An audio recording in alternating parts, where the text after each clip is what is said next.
I'd like to tell you about the strangest secret in the world. Not long ago, Albert Schweitzer, the great doctor and Nobel Prize winner, was being interviewed in London, and a reporter asked him, "Doctor, what's wrong with men today?" The great doctor was silent a moment, and then he said, "Men simply don't think." And it's about this that I want to talk with you. We live today in a golden age. This is an era that man has looked forward, dreamed of, and worked toward for thousands of years. But since it's here, we pretty well take it for granted. We in America are particularly fortunate to live in the richest land that ever existed on the face of the earth, a land of abundant opportunity for everyone. But do you know what happens? Let's take 100 men who start even at the age of 25. Do you have any idea what will happen to those men by the time they're 65? These 100 men who all start even at the age of 25 believe they're going to be successful. If you asked any one of these men if he wanted to be a success, he'd tell you that he did. And you'd notice that he was eager toward life, that there was a certain sparkle to his eye, an erectness to his carriage, and life seemed like a pretty interesting adventure to him. But by the time they're 65, 1 will be rich, 4 will be financially independent, 5 will still be working, 54 will be broke. Now think a moment. Out of the 100, only 5 make the grade. Why do so many fail? What has happened to the sparkle that was there when they were 25? What's become of the dreams, the hopes, the plans? And why is there such a large disparity between what these men intended to do and what they actually accomplished? When we say about 5% achieve success, we have to define success. And here's the definition. Success is the progressive realization of a worthy ideal. If a man is working toward a predetermined goal and knows where he's going, that man is a success. If he's not doing that, he's a failure. Success is the progressive realization of a worthy ideal. Rollo May, the distinguished psychiatrist, wrote a wonderful book called Man's Search for Himself. And in this book he says, the opposite of courage in our society is not cowardice, it is conformity.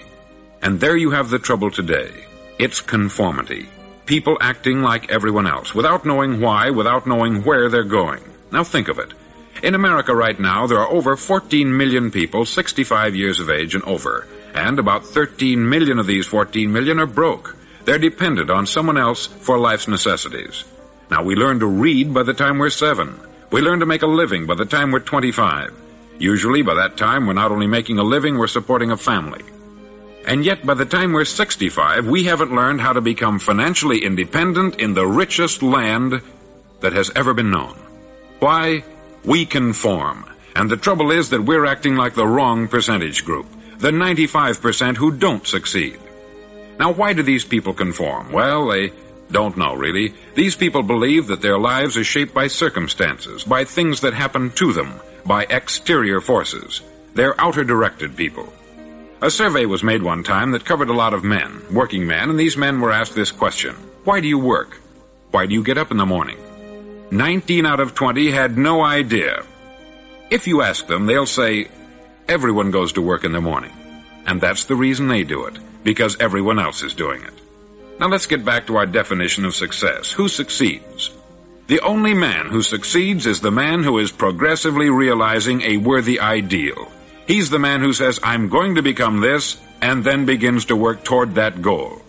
I'll tell you who the successful people are. A success is the school teacher who's teaching school because that's what she wanted to do.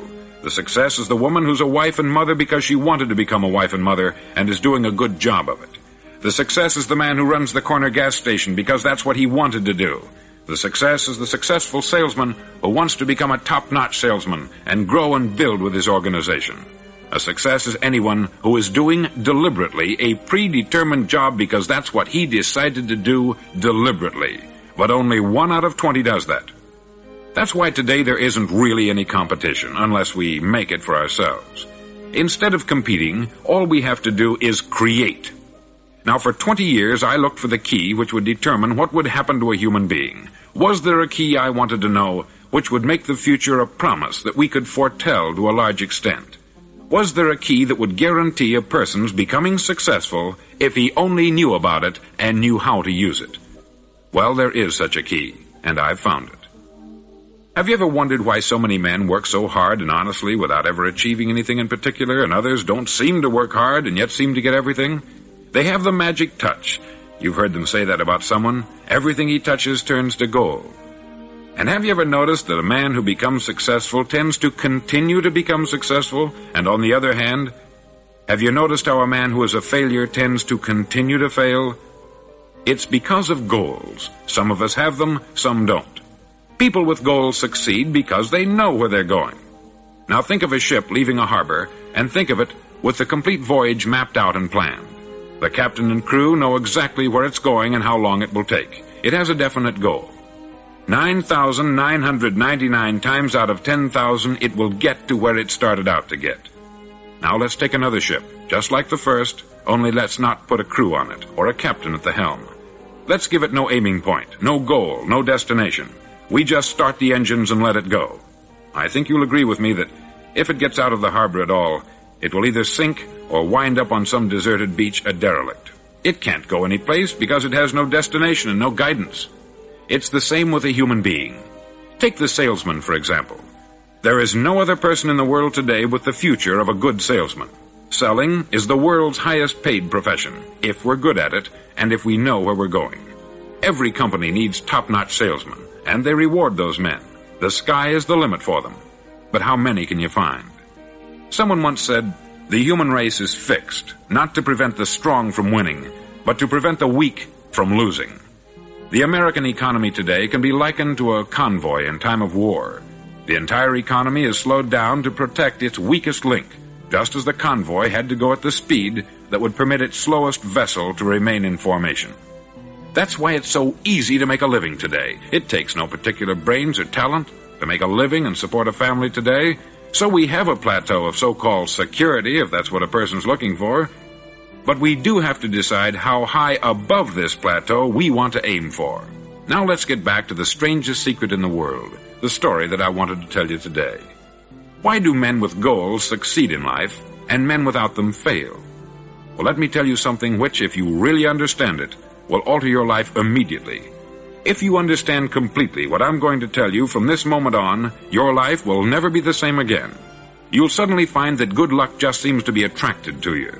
The things you want just seem to fall in line. And from now on, you won't have the problems, the worries, the gnawing lump of anxiety that perhaps you've experienced before. Doubt, fear, well, they'll be things of the past. Here's the key to success, and the key to failure. We become what we think about. Now let me say that again. We become what we think about. Throughout all history, the great wise men and teachers, philosophers and prophets have disagreed with one another on many different things. It is only on this one point that they are in complete and unanimous agreement. Listen to what Marcus Aurelius, the great Roman emperor, said. He said, "A man's life is what his thoughts make of it." Disraeli said this, "Everything comes if a man will only wait. I have brought myself by long meditation to the conviction that a human being with a settled purpose must accomplish it, and that nothing can resist a will that will stake even existence for its fulfillment." Ralph Waldo Emerson said this, "A man is what he thinks about all day long." William James said, "The greatest discovery of my generation is that human beings can alter their lives by altering their attitudes of mind." And he also said, "We need only in cold blood act as if the thing in question were real, and it will become infallibly real by growing into such a connection with our life that it will become real. It will become so knit with habit and emotion that our interest in it will be those which characterize belief." He also said this, "If you only care enough for a result, you will almost certainly attain it. If you wish to be rich, you will be rich. If you wish to be learned, you will be learned. If you wish to be good, you will be good. Only you must then really wish these things, and wish them exclusively, and not wish at the same time 100 other incompatible things just as strongly." In the Bible you read, in Mark 9:23, "If thou canst believe, all things are possible to him that believeth." Dr. Norman Vincent Peale said this, "This is one of the greatest laws in the universe. Fervently do I wish I had discovered it as a very young man. It dawned upon me much later in life, and I found it to be one of the greatest, if not my greatest discovery, outside of my relationship to God. And the great law, briefly and simply stated, is that if you think in negative terms, you'll get negative results. If you think in positive terms, you will achieve positive results. That is the simple fact, which is at the basis of an astonishing law of prosperity and success. In 3 words, believe and succeed. William Shakespeare put it this way: our doubts are traitors, and make us lose the good we oft might win by fearing to attempt. George Bernard Shaw said, people are always blaming their circumstances for what they are. I don't believe in circumstances. The people who get on in this world are the people who get up and look for the circumstances they want, and if they can't find them, make them. Well, it's pretty apparent, isn't it? And every person who discovered this for a while believed that he was the first one to work it out. We become what we think about. Now, it stands to reason that a person who's thinking about a concrete and worthwhile goal is going to reach it, because that's what he's thinking about. And we become what we think about. Conversely, the man who has no goal, who doesn't know where he's going, and whose thoughts must therefore be thoughts of confusion and anxiety and fear and worry, becomes what he thinks about. His life becomes one of frustration, fear, anxiety, and worry. And if he thinks about nothing, he becomes nothing. Now, how does it work? Why do we become what we think about? Well, I'll tell you how it works as far as we know. Now, to do this, I want to tell you about a situation that parallels the human mind. Suppose a farmer has some land, and it's good, fertile land. Now, the land gives the farmer a choice. He may plant in that land whatever he chooses. The land doesn't care. It's up to the farmer to make the decision. Now, remember, we're comparing the human mind with the land, because the mind, like the land, doesn't care what you plant in it. It will return what you plant, but it doesn't care what you plant. Now, let's say that the farmer has 2 seeds in his hand. One is a seed of corn, the other is nightshade, a deadly poison. He digs 2 little holes in the earth and he plants both seeds, one corn, the other nightshade. He covers up the holes, waters, and takes care of the land, and what will happen? Invariably, the land will return what is planted. As it's written in the Bible, as ye sow, so shall ye reap. Remember, the land doesn't care. It will return poison in just as wonderful abundance as it will corn. So up come the 2 plants, one corn, one poison. Now, the human mind is far more fertile, far more incredible and mysterious than the land, but it works the same way. It doesn't care what we plant. Success, failure. A concrete worthwhile goal, or confusion, misunderstanding, fear, anxiety, and so on. But what we plant, it will return to us. You see, the human mind is the last great unexplored continent on the earth. It contains riches beyond our wildest dreams. It will return anything we want to plant. Now, you might say, well, if that's true, why don't people use their minds more? Well, I think they've figured out an answer to that, too. Our mind comes as standard equipment at birth. It's free, and things that are given to us for nothing, we place little value on. Things that we pay money for, we value. The paradox is that exactly the reverse is true. Everything that's really worthwhile in life came to us free. Our mind, our soul, our body, our hopes, our dreams, our ambitions, our intelligence, our love of family and children and friends. All these priceless possessions are free, but the things that cost us money are actually very cheap and can be replaced at any time. A good man can be completely wiped out and make another fortune. He can do that several times. Even if our home burns down, we can rebuild it, but the things we got for nothing, we can never replace. The human mind isn't used merely because we take it for granted. Familiarity breeds contempt. It can do any kind of job we assign to it, but generally speaking, we use it for little jobs instead of big important ones. Universities have proved that most of us are operating on about 10% of our abilities. Decide now, what is it you want? Plant your goal in your mind. It's the most important decision you'll ever make in your entire life. Do you want to be an outstanding salesman, a better worker at your particular job? Do you want to go places in your company, in your community? All you've got to do is plant that seed in your mind. Care for it. Work steadily toward your goal, and it will become a reality. It not only will, there's no way that it cannot. You see, that is a law, like the laws of Sir Isaac Newton, the laws of gravity. If you get on top of a building and jump off, you'll always go down. You'll never go up. And it's the same with all the other laws of nature. They always work, they're inflexible. Think about your goal in a relaxed, positive way. Picture yourself in your mind's eye as having already achieved this goal. See yourself doing the things you will be doing when you've reached your goal. Ours has been called the phenobarbital age, the age of ulcers and nervous breakdowns. At a time when medical research has raised us to a new plateau of good health and longevity, far too many of us worry ourselves into an early grave trying to cope with things in our own little personal ways, without learning a few great laws that will take care of everything for us. These things we bring on ourselves through our habitual way of thinking. Every one of us is the sum total of his own thoughts. He is where he is because that is exactly where he really wants to be, whether he'll admit that or not. Each of us must live off the fruit of his thoughts in the future, because what you think today and tomorrow, next month and next year, will mold your life and determine your future. You're guided by your mind.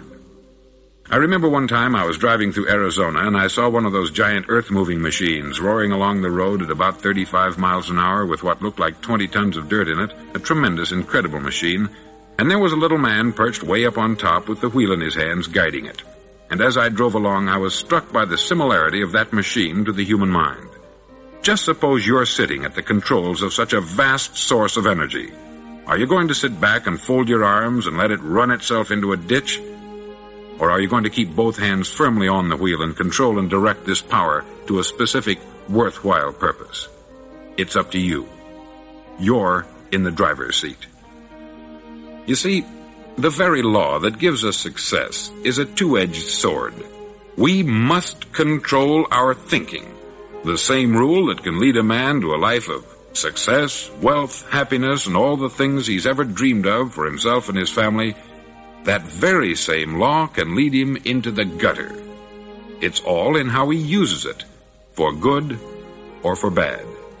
This is the strangest secret in the world.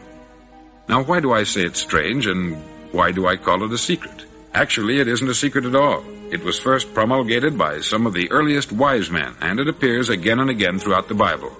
But very few people have learned it, understand it.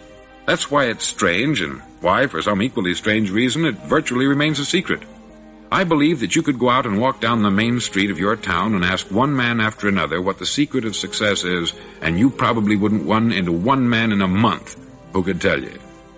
Now, this information is enormously valuable to us, if we really understand it and apply it. It's valuable to us not only for our own lives, but the lives of those around us, our family, employees, associates, and friends. Life should be an exciting adventure. It should never be a bore. A man should live fully, be alive. He should be glad to get out of bed in the morning. He should be doing a job he likes to do because he does it well.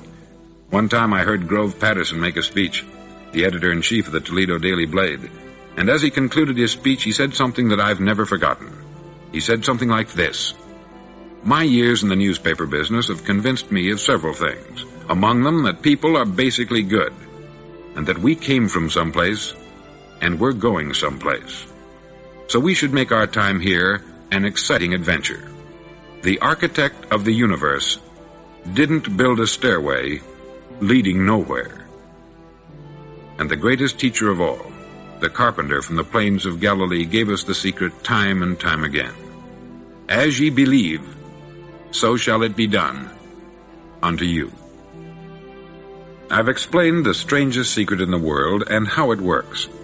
Now I want to explain how you can prove to yourself the enormous returns possible in your own life by putting this secret to a practical test. I want you to make a test that will last 30 days. Now, it isn't going to be easy. If you'll give it a good try, it will completely change your life for the better. Back in the 17th century, Sir Isaac Newton, the English mathematician and natural philosopher, gave us some natural laws of physics which apply as much to human beings as they do to the movement of bodies in the universe. Now, one of these laws is that for every action, there is an equal and opposite reaction. Simply stated, as it applies to you and me, it means we can achieve nothing without paying the price. The results of your 30-day experiment will be in direct proportion to the effort you put forth. To be a doctor, you must pay the price of long years of difficult study. To be successful in selling, and remember that each of us succeeds to the extent of his ability to sell. Selling our families on our ideas, selling education in schools, selling our children on the advantages of living the good and honest life, selling our associates and employees on the importance of being exceptional people, to, of course, the profession of selling itself. But to be successful in selling our way to the good life, we must be willing to pay the price. Now, what is that price? Well, it's many things. First, it's understanding emotionally, as well as intellectually, that we literally become what we think about, that we must control our thoughts if we're to control our lives. It's understanding fully that, as ye sow, so shall ye reap. Secondly, it's cutting away all the fetters from the mind and permitting it to soar as it was divinely designed to do. It's the realization that your limitations are self-imposed, and that the opportunities for you today are enormous beyond belief. It's rising above narrow-minded pettiness and prejudice. Thirdly, to use all your courage to force yourself to think positively on your own problem, to set a definite and clearly defined goal for yourself, to let your marvelous mind think about your goal from all possible angles, to let your imagination speculate freely upon many different possible solutions, to refuse to believe there are any circumstances sufficiently strong to defeat you in the accomplishment of your purpose, to act promptly and decisively when your course is clear, and to keep constantly aware of the fact that you are, at this moment, standing in the middle of your own acre of diamonds, as Russell Conwell used to point out. Fourth, save at least 10% of what you earn. It's also remembering that no matter what your present job, it has enormous possibilities if you're willing to pay the price.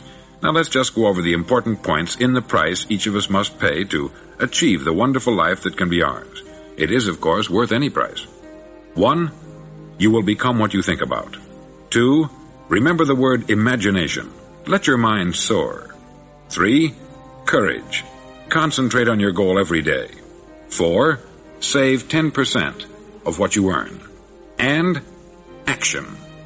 Ideas are worthless unless we act on them. Now I'll try to outline the 30-day test I want you to make. Now keep in mind that you have nothing to lose by making this test, and everything you could possibly want to gain. There are two things that may be said of everyone. Each of us wants something, and each of us is afraid of something. I want you to write on a card what it is you want more than anything else. It may be more money. Perhaps you'd like to double your income or make a specific amount of money. It may be a beautiful home. It may be success at your job. It may be a particular position in life. It could be a more harmonious family. Each of us wants something. Write down on your card specifically what it is that you want. Make sure it's a single goal and clearly defined. You needn't show it to anyone, but carry it with you so that you can look at it several times a day. Think about it in a cheerful, relaxed, positive way each morning when you get up, and immediately you have something to work for, something to get out of bed for, something to live for. Look at it every chance you get during the day and just before going to bed at night. As you look at it, remember that you must become what you think about, and since you're thinking about your goal, you realize that soon it will be yours. In fact, it's yours really the moment you write it down and begin to think about it. Look at the abundance all around you as you go about your daily business. You have as much right to this abundance as any other living creature. It's yours for the asking. Now we come to the difficult part. Difficult because it means the formation of what is probably a brand new habit, and new habits are not easily formed. Once formed, however, it'll follow you for the rest of your life. Stop thinking about what it is you fear. Each time a fearful or negative thought comes into your consciousness, replace it with a mental picture of your positive and worthwhile goal. There will come times when you will feel like giving up. It's easier for a human being to think negatively than positively. That's why only 5% is successful. You must begin now to place yourself in that group. For 30 days, you must take control of your mind. It will think only about what you permit it to think. Each day for this 30-day test, do more than you have to do. In addition to maintaining a cheerful, positive outlook, give of yourself more than you've ever done before. Do this knowing that your returns in life must be in direct proportion to what you give. The moment you decide on a goal to work toward, you're immediately a successful person. You're then in that rare and successful category of people who know where they're going. Out of every 100 people, you belong to the top 5. Don't concern yourself too much with how you're going to achieve your goal. Leave that completely to a power greater than yourself. All you have to do is know where you're going. The answers will come to you of their own accord. Remember these words from the Sermon on the Mount, and remember them well. Keep them constantly before you this month of your test. Ask, and it shall be given you. Seek, and ye shall find. Knock, and it shall be opened unto you. For every one that asketh receiveth, and he that seeketh findeth, and to him that knocketh it shall be opened. It's as marvelous and as simple as that. In fact, it's so simple that in our seemingly complicated world it's difficult for an adult to understand that all he needs is a purpose and faith.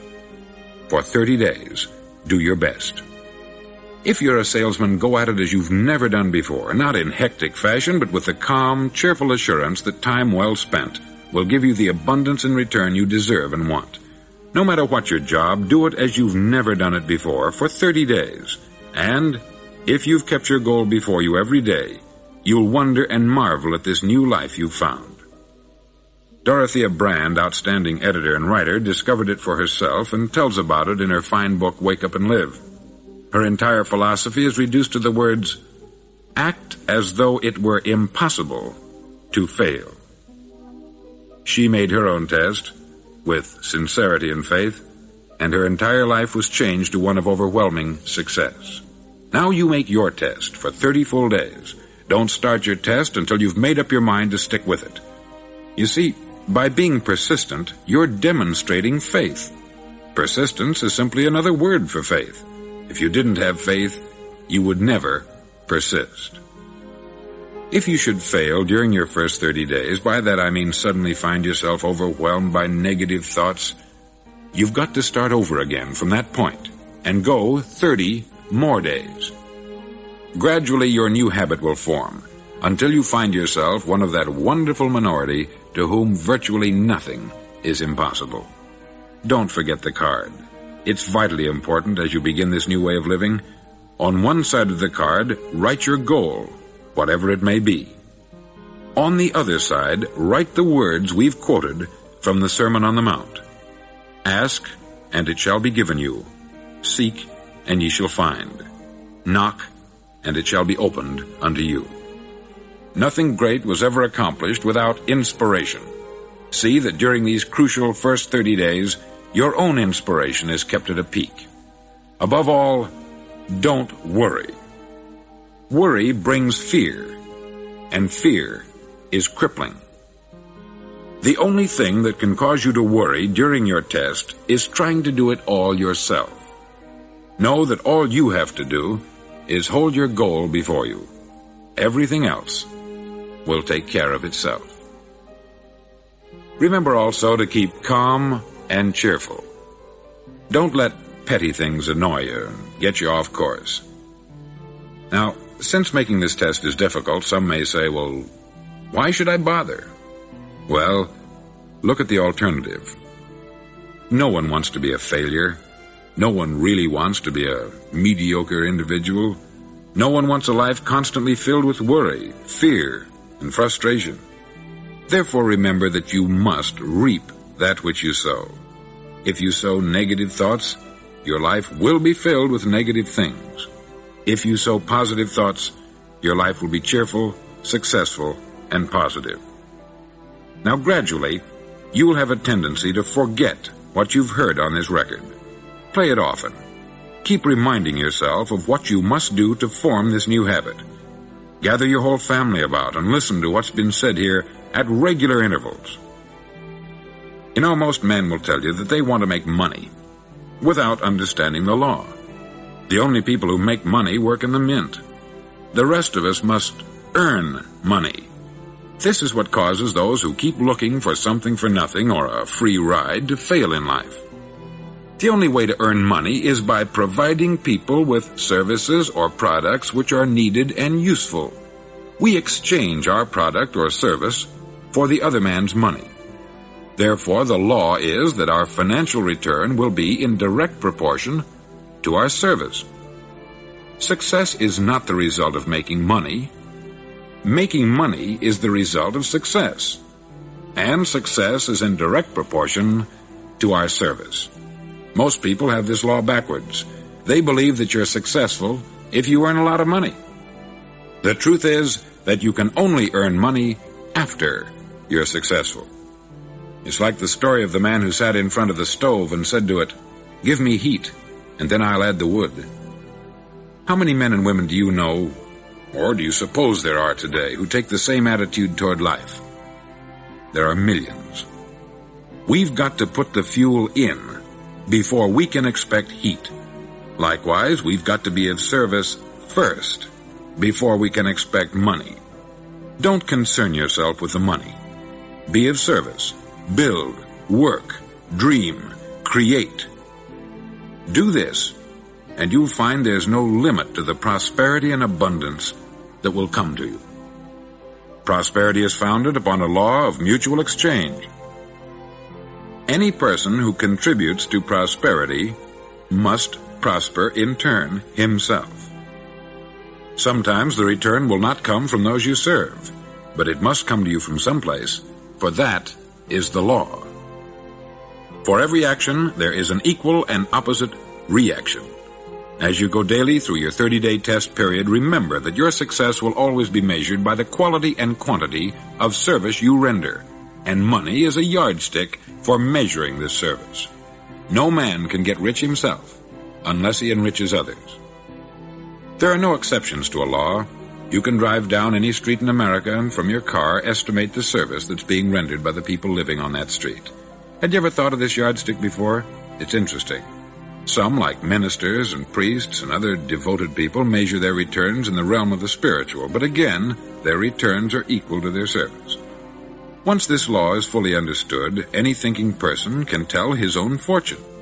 If he wants more, he must be of more service to those from whom he receives his return. If he wants less, he has only to reduce this service. This is the price you must pay for what you want. If you believe you can enrich yourself by deluding others, you can only end by deluding yourself.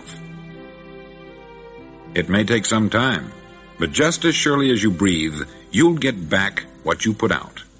Don't ever make the mistake of thinking you can avert this. It's impossible.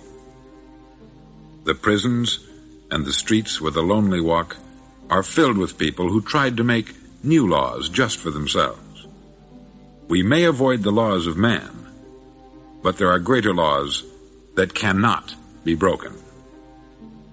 An outstanding medical doctor recently pointed out 6 steps that will help you realize success. 1. Set yourself a definite goal.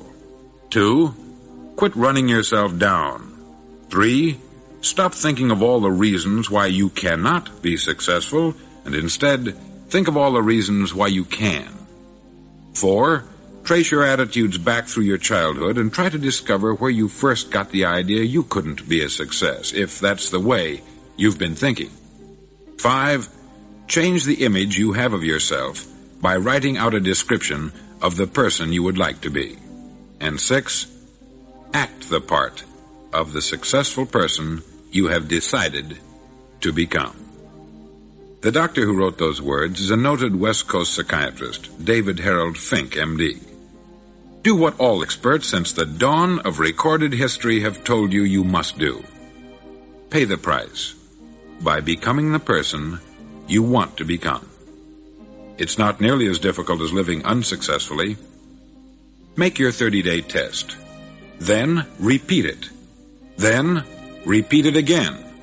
Each time it will become more a part of you until you'll wonder how you could ever have lived any other way. Live this new way, and the floodgates of abundance will open and pour over you more riches than you may have dreamed existed. Money?